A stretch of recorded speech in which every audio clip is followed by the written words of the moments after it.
Esses 11 anos, muito falamos de prevenção como forma de garantir a vida.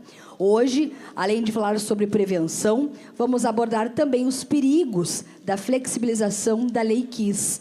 E justamente para falar sobre isso, sobre esse tema, chamamos João Vivian e Paulo Carvalho. Eles vão subindo aqui ao palco e eu quero contextualizar para vocês. O João Leal Vivian, ele é engenheiro, doutorando em Engenharia de Segurança ao Incêndio e pós-graduando em Engenharia de Segurança do Trabalho. Ele foi diretor de negociações coletivas adjunto do SENGE, do Rio Grande do Sul, de 2017 a 2023, e conselheiro titular da Câmara Especializada de Engenharia Civil do CREA do Rio Grande do Sul, em duas gestões, de 2015 a 2017 e de 2018 a 2020. Atualmente, ele é pesquisador da Secretaria de Inovação, Ciência e Tecnologia, diretor técnico adjunto da Associação Brasileira de Engenheiros Civis e presidente do Departamento do Rio Grande do Sul, do ABENC. E o Paulo Carvalho dispensa apresentações, mas vamos, também trazer aí, dizer que ele é diretor jurídico da VTSM, pai do Rafael Nunes de Carvalho, que faleceu aos 32 anos. Apesar de residir em São Paulo, em Santo André, ele sempre esteve atuante nos processos junto aos advogados da associação. Paulo faz parte do grupo de pais que, desde 2013, está à frente da luta por justiça, memória e também para que tragédias evitáveis, como da Boate Kiss, não se repitam. Muito obrigada pela presença de vocês. Tenho certeza que vocês têm aí muitas informações e considerações para trazer para o pessoal. Bom, boa noite a todos. E eu vou fazer uma apresentação sobre prevenção. E do ponto de vista das vítimas, nós, que a gente aprendeu muito nesses anos, E tem informações que eu acho são relevantes para que pessoas que não passaram por isso entendam o quanto é importante a prevenção. Então, vamos lá. A primeira coisa que eu queria falar é que as causas de tragédias são sempre omissão e ganância. E quem fala isso são os especialistas, as pessoas que entendem, que acabam, especialistas na área de prevenção, na área de desastres, e como já foi falado aqui, que não existe acidentes, mesmo desastres naturais, maremotos, tal, pode-se evitar que as pessoas morram, basta que se tenha alarmes, basta que se tenha condições para isso. Então, no caso nosso, a impunidade, ela leva à falta de receio. E responsabilizar também é prevenir. Então, esse é o nosso... nós, como vítimas disso, temos que ficar claro para quem não sofreu ainda o quanto é importante responsabilizar, porque vai prevenir pelo receio que outros cometam os crimes. Bom, rapidinho, Boate Kiss, Mariana, Brumadinho e Urubu, que já foi falado aqui bastante, Aqui, eu vou pedir, é o José Carlos Tomino, engenheiro de segurança, e ele fala que incêndios são sempre falhas humanas. O que aconteceu em Santa Maria não é causalidade, não é por acaso. Os incêndios não acontecem por acaso. Os incêndios são sempre falhas humanas. Sempre falhas humanas. Não tem por acaso, não tem Deus que quis. Sempre dá para investigar e são falhas humanas, das mais diversas. No caso de Santa Maria, a tragédia foi violenta porque foram várias falhas humanas.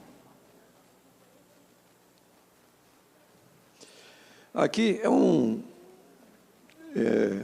gráfico que eu acabei fazendo para mostrar quando os especialistas, como o João, que está aqui, o Tomina e outros, acabaram nos passando a relação de tragédias. E aí você verifica que as tragédias ocorrem... Aqui tem uma data aqui, 1930, 40, mas ela vai avançando, como vocês veem, grandes tragédias, ali na linha vertical é o número de vítimas, e na linha horizontal são os anos. Então, as tragédias vão acontecendo, grandes tragédias, né? E aí, dá para se perceber que, a partir de 1990, 2000, as tragédias começam a ficar muito frequentes. Por quê? As cidades cresceram, os locais de tragédias, prédios, falando de incêndios, né? Prédios, casas de show, hospitais, clubes, eles estão cada vez mais frequentes. E qual é o motivo disso? Que a prevenção que deve ser feita, o respeito às normas e às leis, não são respeitadas. E, então, o que vai acontecer? Vão acontecer e vão continuar acontecendo novas tragédias.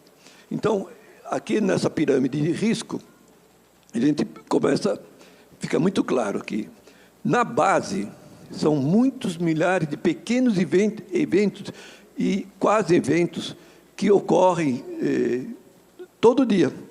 Só para ter ideia, em São Paulo, são 70 mil incêndios que ocorrem por ano. Se a gente olhar todo o Brasil, e no mundo todo, mas em todo o Brasil, são centenas de milhares de incêndios. Pessoal, centenas de milhares? Não, são centenas de milhares. Incêndios florestais, que causam vítimas, incêndios em prédios, estruturas, e carros, enfim, todo tipo de incêndio ocorre. Então, o que vai acontecer?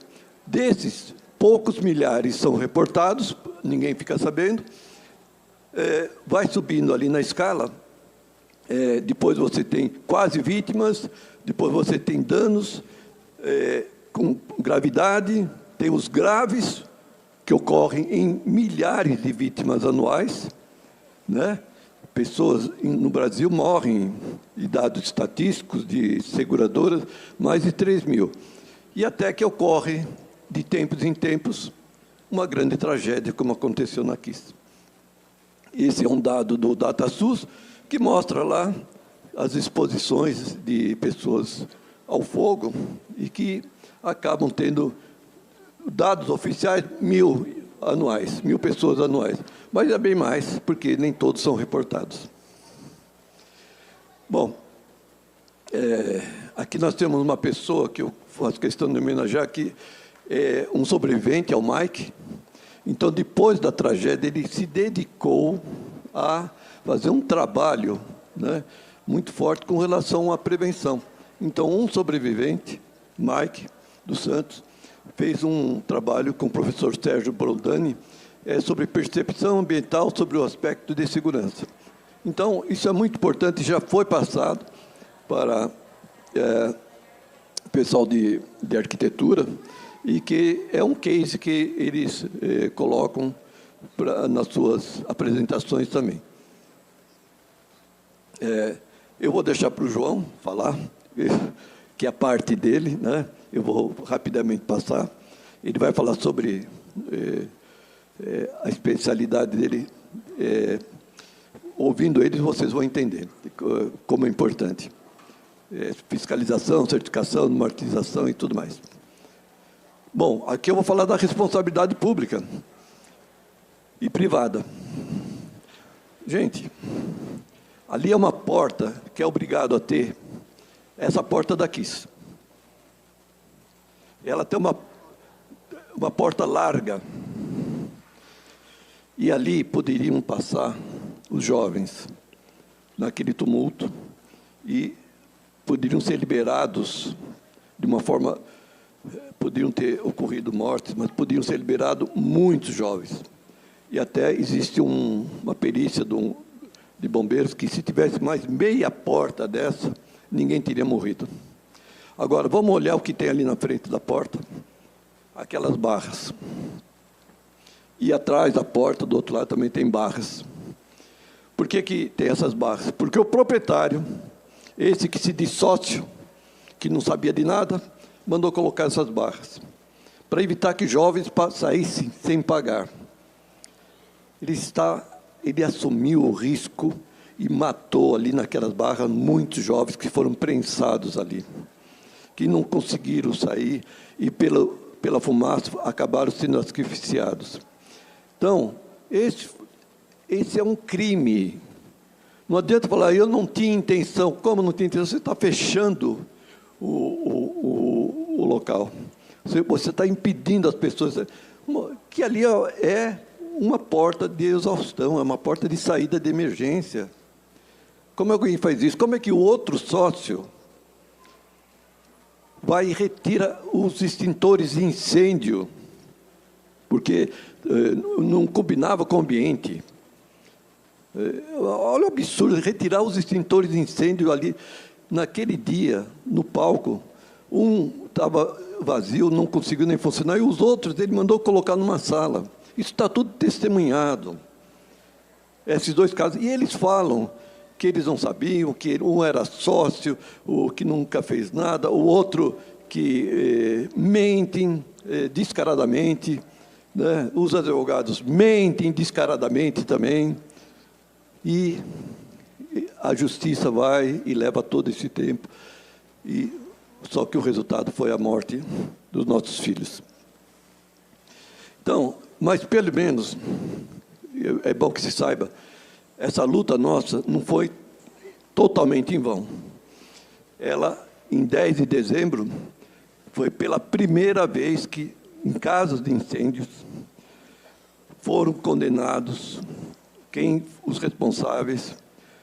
Não todos, a gente sabe que tem o poder público que ainda não...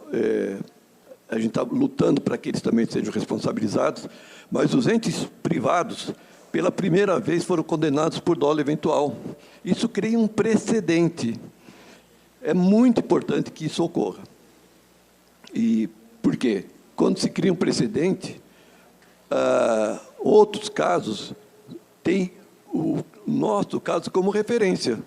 Então, porque o que acontece é que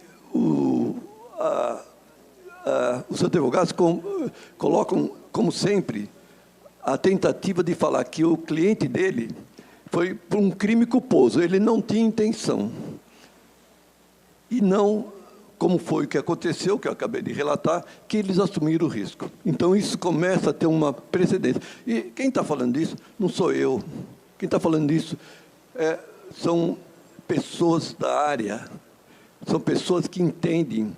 É a ministra Raquel Dodge, os ministros que nós acabamos conversando em Brasília, da importância da precedência.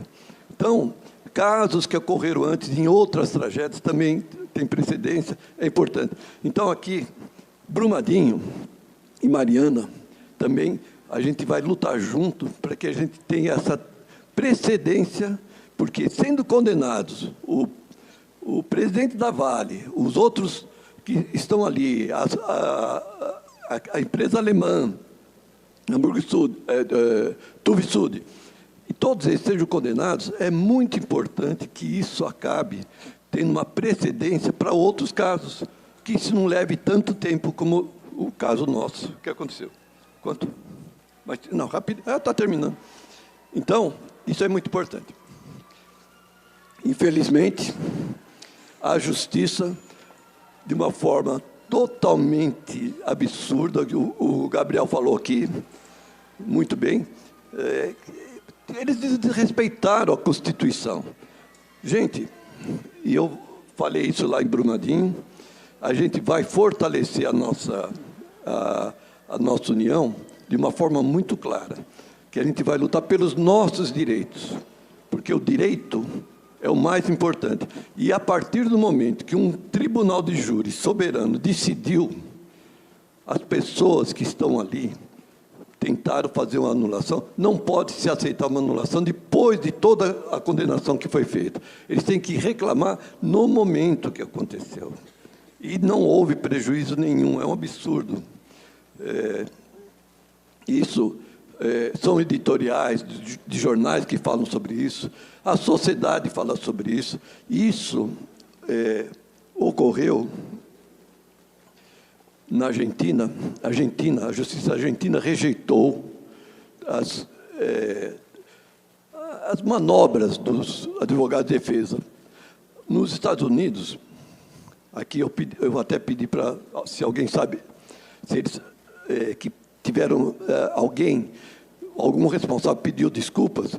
Nos Estados Unidos, na tragédia de Station, em 2003, os 3 responsáveis pela tragédia, que matou 100 pessoas, que é muito parecido com o que aconteceu na Kiss, eles assumiram a culpa, pediram perdão. Sim, nós fomos os responsáveis e queremos ser condenados. E lá tem a possibilidade do acordo. Foram condenados a 15 anos. Depois de um tempo que eles saíram, eles promoviam e continuam promovendo sempre seminários de prevenção contra incêndios, para que outros não passem. Isso é um exemplo muito clássico, muito bom, que aqui ninguém pede desculpa, porque a partir do momento que ele pede desculpa, ele vai reconhecer o erro. E é isso que é uma vergonha. Ninguém pede desculpas. Então, não basta falar sobre direitos humanos, né? É preciso que a responsabilização seja efetiva. A violação aos direitos humanos, né, as pessoas precisam ser devidamente punidas. Só assim tragédias podem ser evitadas. O caso da Boate Kiss tem a responsabilidade do Estado, a responsabilidade pública do município de Santa Maria, que todo mundo sabe. Aqui mostra rapidinho que não tinha os alvarás todos, além de tudo, tinha o laudo que é o João sabe muito bem, esses laudos são feitos, são muito importantes para que se feche o local inseguro. E essa responsabilidade é direta, né? A lei prevê isso. A lei é essa, a Lei 3326/91. O município de Santa Maria não investigou e nem puniu os responsáveis, porque o Ministério Público também não processou ninguém da prefeitura. Fechando? E aí, nós estamos fazendo o processo na Corte Interamericana, estamos reunindo, já fizemos várias reuniões, para que a Corte Interamericana julgue o Estado brasileiro pelo que eles deixaram de fazer, porque eles violaram os direitos dos familiares.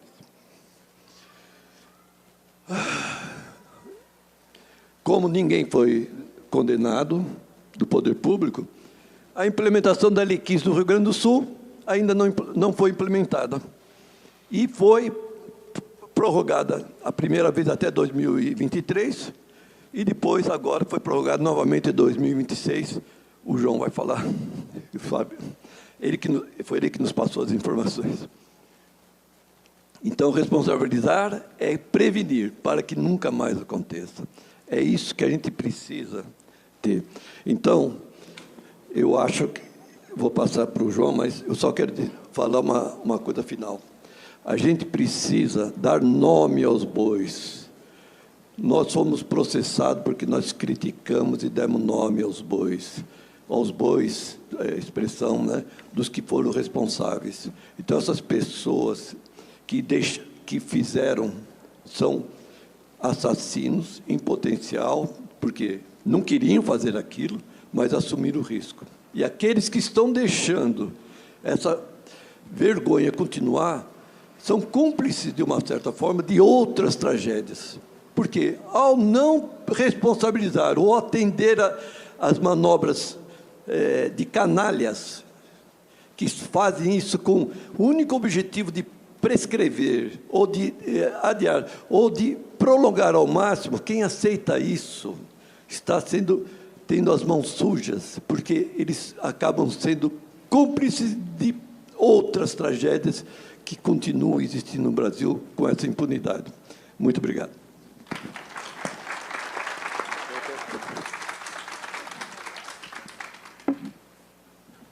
Então, boa noite. João Vivian, diretor, vice-presidente do Sindicato dos Engenheiros.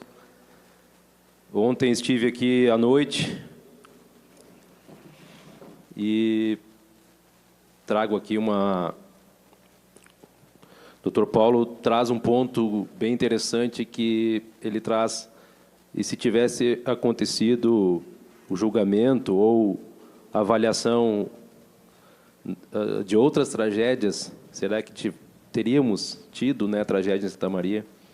Então, na hora lembrei de um episódio, Canecão Mineiro, em Minas Gerais. Talvez vocês não tenham conhecimento, mas é um incêndio exatamente igual ao da Boate Kiss. 7 mortos, 200 feridos. Fogos pirotécnicos, combustível, é uma festa, um restaurante, uma boate, muito semelhante. E se tivesse acontecido alguma movimentação em nível nacional sobre esse incêndio, tivesse acontecido uma reformulação da nossa legislação, será que a gente poderia ter evitado a tragédia da Boate Kiss? Então fica esse ponto de interrogação, por que não aconteceu? Pegamos outros exemplos, a própria Estados Unidos, Argentina, nível de Europa, rapidamente eles agem para mexer nessa legislação, e nós aqui ainda levamos um pouco mais de tempo. Mas vamos lá, Estados Unidos, 2003, grande impacto, também não reavaliamos a nossa legislação. Tivemos uma segunda oportunidade. Buenos Aires, novamente, terceira chance, né, de rever a legislação, não revimos. Mas vamos lá, 2023 também, né? Um incêndio exatamente semelhante. Então, ele é muito parecido. Talvez o ambiente não fosse um ambiente tão enclausurado como uma Boate Kiss, mas as características desse incêndio no Iraque em 2023, agora no segundo semestre de 2023, é exatamente semelhante. Pirotecnia, encontrou um material combustível, se propagou rapidamente. Talvez não tenha alguns elementos que aconteceram na Boate Kiss, mas o início desse incêndio, eu sempre digo que é um incêndio clássico. E se nós olhar qualquer outro incêndio, sempre são parecidos, são semelhantes e são um ou outro vão ter elementos a mais que contribuem para uma tragédia ou para ter um maior impacto. Mas eles são, normalmente, o início desses incêndios são muito parecidos. Então, eu sempre, o pessoal técnico, né, vai trazer o triângulo do fogo para tentar explicar o incêndio. Eu não costumo ficar enrolando muito para dizer o que acontece. Mas os incêndios, eles são semelhantes, são clássicos. Sempre vai acontecer uma fonte de ignição, curto-circuito, uma pirotecnia, sempre vai ter uma fonte de ignição, uma fonte de calor. Vai encontrar um material combustível e, normalmente, ele não vai ter uma... que a gente, na área de prevenção, fala um compartimento que vai blindar esse incêndio vai se alastrar rapidamente. Então, basicamente, esses 3 fatores, eles são fundamentais para acontecer uma tragédia. Então, eu sempre digo que os incêndios são clássicos, são semelhantes. Outro ponto, eles são multifatoriais, não vai ser um único fator que vai acontecer para um incêndio acontecer. Mas a gente tem 2 artigos na nossa legislação do Estado, artigo 2º e o artigo 36º, que, no meu ponto de vista, são os mais importantes da legislação, onde ele traz objetivos da lei. No artigo 2º, e ele traz, no artigo 36º, ele traz as medidas que eu devo implantar numa edificação. Como é que eu atendo os objetivos? Implantando as medidas. Então, eu construí, eu não trouxe aqui, porque é um pouco mais técnico, mas eu construí uma matriz, onde eu pego as medidas de segurança e linko com os objetivos. E eu posso afirmar aqui para vocês que o incêndio só acontece se um objetivo não for cumprido. Se fizer uma investigação de todos os incêndios que estão acontecendo, algum objetivo não foi cumprido. e para não cumprir o objetivo, alguma medida de segurança não foi implantada ou ela falhou. Então, o exemplo mais recente é o prédio da Segurança Pública do Estado do Rio Grande do Sul, onde ele é muito semelhante a todos os outros incêndios, e ali aconteceu vários fatores que contribuíram para aquele evento. O objetivo não foram cumpridos, as medidas de segurança falharam e chegamos no colapso da edificação e a morte de 2 bombeiros. E, normalmente, vai ser uma combinação desses fatores, né?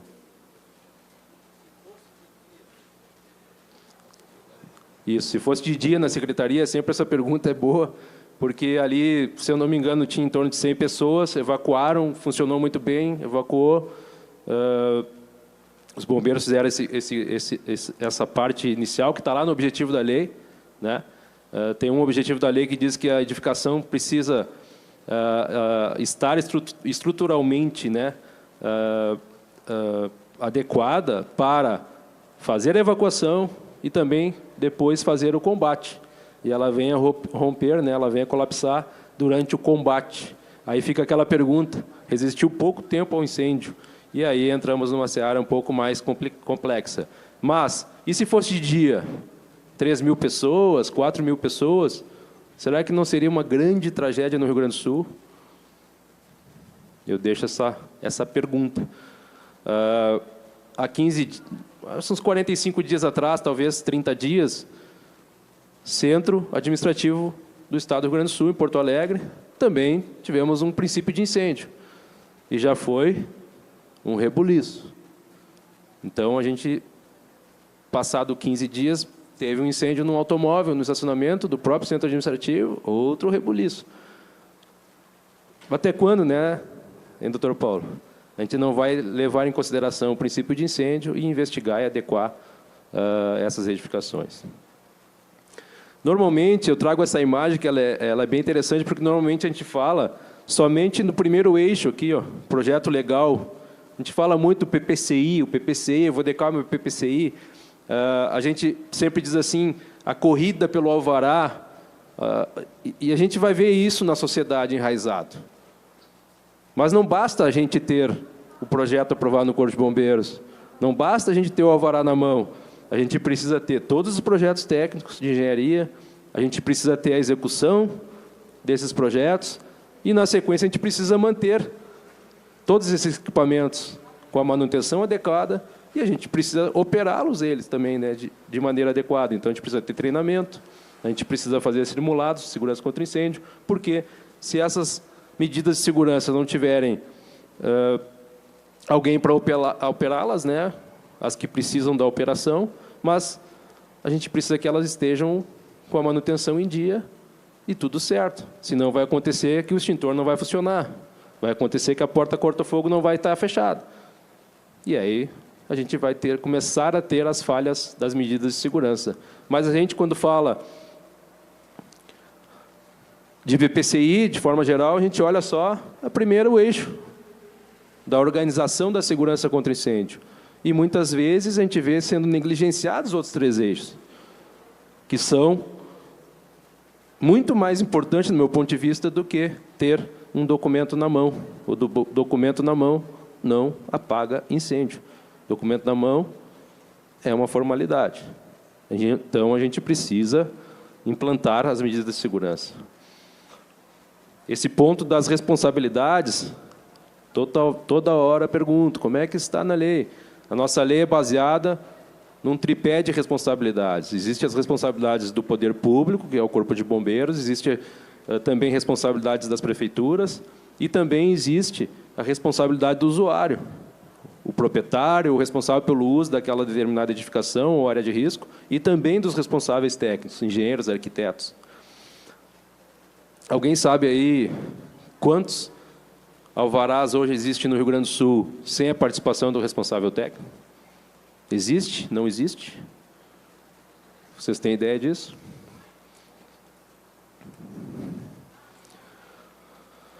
Em 2019, recebo uma ligação, assessor de imprensa do Senge, preciso que tu fale com o Diário de Santa Maria. A jornalista, ela coloca essa manchete: Eu achei muito interessante trazer aqui, porque incêndio no Flamengo expõe o que não aprendemos com a Boate Kiss.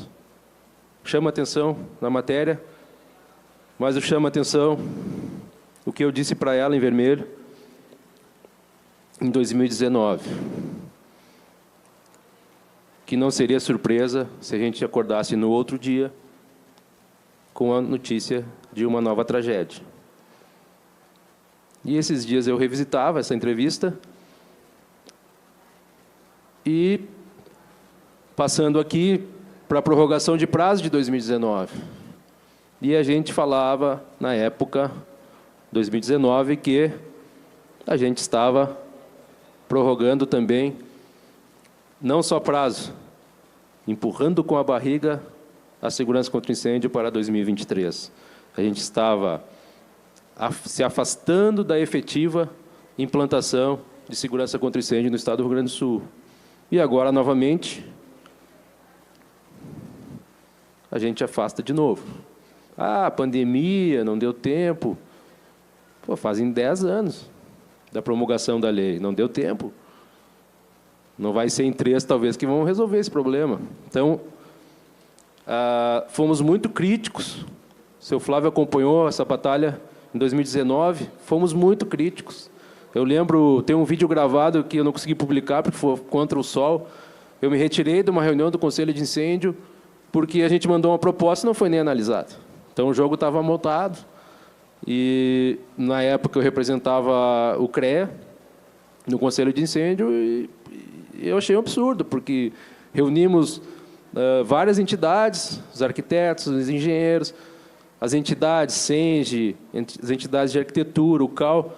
Fizemos uma minuta substitutiva, apresentamos ao Conselho e não foi nem debatido. Então, na época, a gente foi para a mídia, publicamos e fomos vencidos nesse debate. E agora nem isso aconteceu, não teve nem debate. Dia 26 de dezembro, o governador publicou um novo decreto, basicamente reedita o decreto anterior com novas datas de prorrogação. Então, a gente emitiu uma nota lá no início de dezembro, recomendando para o governador e para a sociedade adotarem alguns critérios. Porque a prorrogação, aquele embate que tinha de prorroga ou não prorroga, a gente acha que já é um embate que vai ter que prorrogar. Chega aos 48 do segundo tempo, vai prorrogar. Então, a gente precisa ter uma solução que vá a favor da segurança. A gente quer que implante efetivamente a segurança. Então, a gente não vai debater se prorroga ou não prorroga, mas a gente propõe uma solução para o problema, mais ou menos assim. Cria-se um mecanismo como se fosse um termo de ajuste de conduta, é um outro termo que existe, inclusive recomendado pelo Ministério da Justiça e Segurança Pública. É um termo de ajuste, de adequação junto ao Corpo de Bombeiros, um nome assim, mas como se fosse um termo de ajuste de conduta, baseado num laudo de engenharia ou de arquitetura, onde vai ser feita uma análise de risco de determinada edificação e vai ter um prazo estipulado para cada edificação adequar, e esses prazos vão ser acompanhados pelo Corpo de Bombeiros. Aí a gente entende que vai a favor da efetiva implantação de segurança contra incêndio. 3 anos, tacitamente, para todas as edificações, entendemos que se afastamos da efetiva implantação de segurança contra incêndio. Mas onde é que está o problema? Imagina o bombeiro, o Corpo de Bombeiros, eu sempre digo isso, desde a origem da lei, a lei foi promulgada sem um período de transição, e o bombeiro teve que se virar.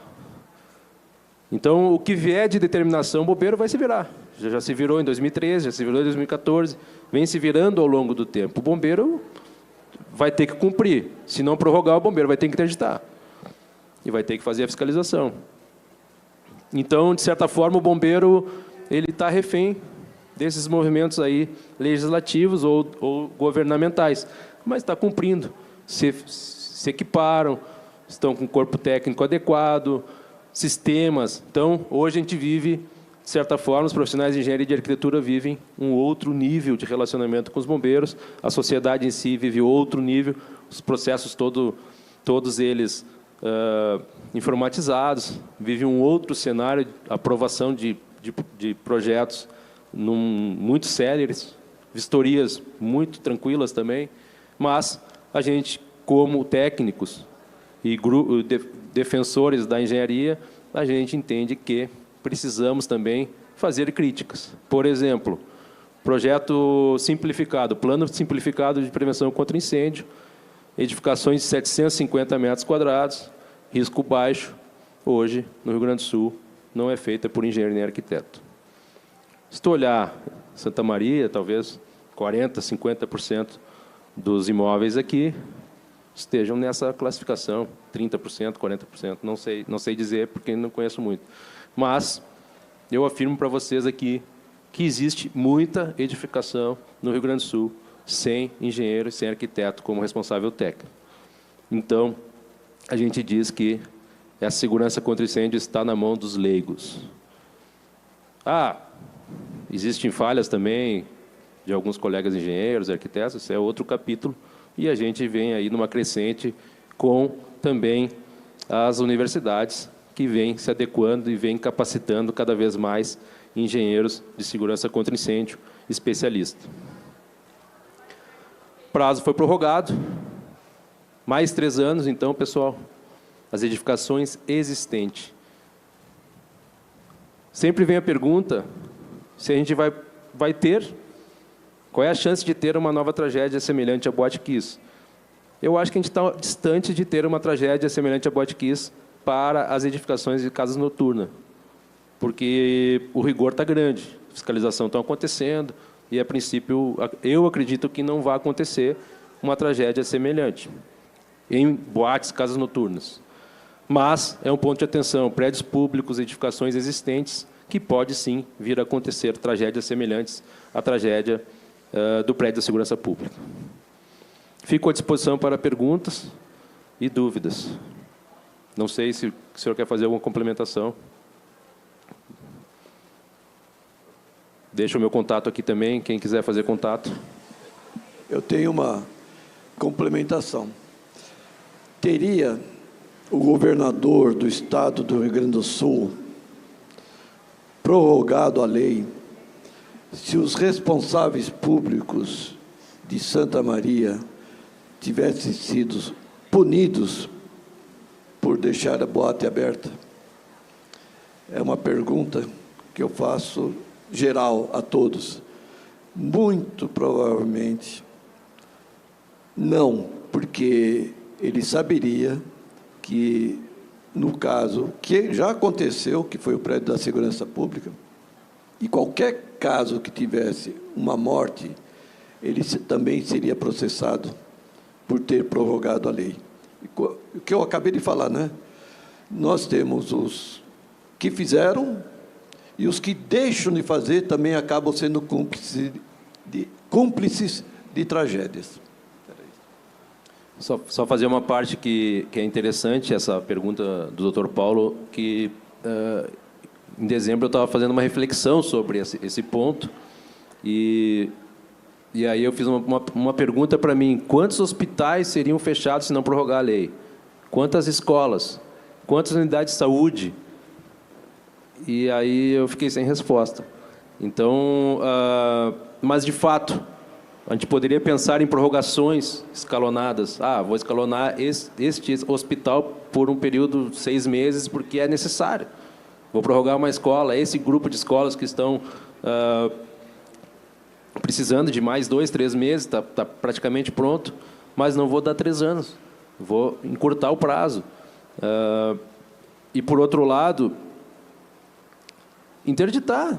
Vai ter situações que vai ter que ser interditado e vamos ter que enfrentar. E se o prédio da segurança pública tivesse sido interditado em 2019? Não teria acontecido incêndio, não teria havido 2 mortes, não teria colapsado a estrutura? Qual é o impacto financeiro para o governo do Estado? Um prédio daquela magnitude ter colapsado, perda de processos, da questão material, sem falar as 2 mortes. Então, são questões que a gente faz essa reflexão. E se tivesse obedecido lá a minuta substitutiva, aí eu não vou falar muito aqui, mas poderia ter sido interditado. A solução do engenheiro lá, não, tem que interditar porque não tem condições de ser adequado, por causa de uma inviabilidade técnica, por exemplo. Vamos pensar que determinado hospital não está conseguindo se adequar depois de 10 anos porque tem uma inviabilidade técnica. Ou uma escola, ou um prédio público, ou até uma indústria, ou até uma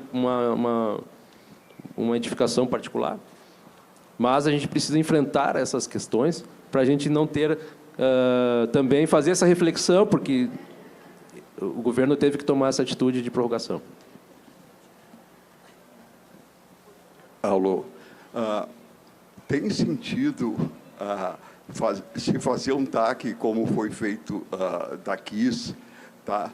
Eu só entendo o objetivo de um TAC se ele for para beneficiar o público, não o privado, tá?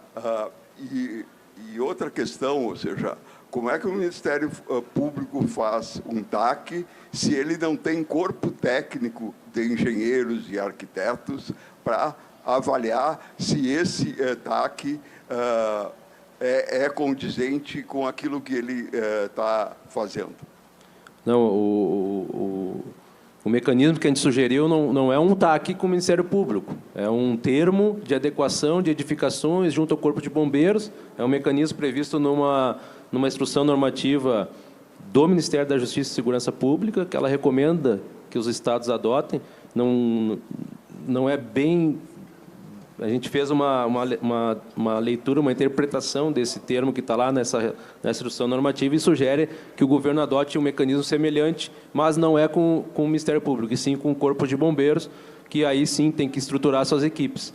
Mas um ponto positivo do governo do Estado, mais recente, ele adequou, ele contratou uma equipe de engenheiros e arquitetos para, basicamente, trabalhar na Secretaria de Obras, e aí o pessoal me pergunta sempre... mas é um ponto positivo, muito positivo, só que ele demorou 7, 8 anos para acontecer. Ele deveria ter acontecido em 2014, não em 2020. Tá, mas a questão é que o caso KISS teve um TAC feito pelo Ministério Público para adequar a boate à questão de ruído. Tá? E o problema é justamente, ou seja... eu não vejo sentido nenhum, tá, o Corpo de Bombeiro ter a possibilidade de fazer TAC. Tá? Um termo de ajustamento de conduta é alguma coisa que está relacionada com a questão do Ministério Público, de ele representando a sociedade, fazer um termo de ajustamento de conduta para que que a sociedade tenha benefício de não suspensão, por exemplo, do funcionamento dos ônibus, tá, no caso que não se adequaram em Porto Alegre, colocando aquilo que foi acordado. Não, eu expliquei. É um termo administrativo semelhante a um termo de ajuste de conduta, mas a gente propôs um termo de adequação junto ao Corpo de Bombeiros. É o termo adequado, correto. É a semelhança de um termo de ajuste de conduta.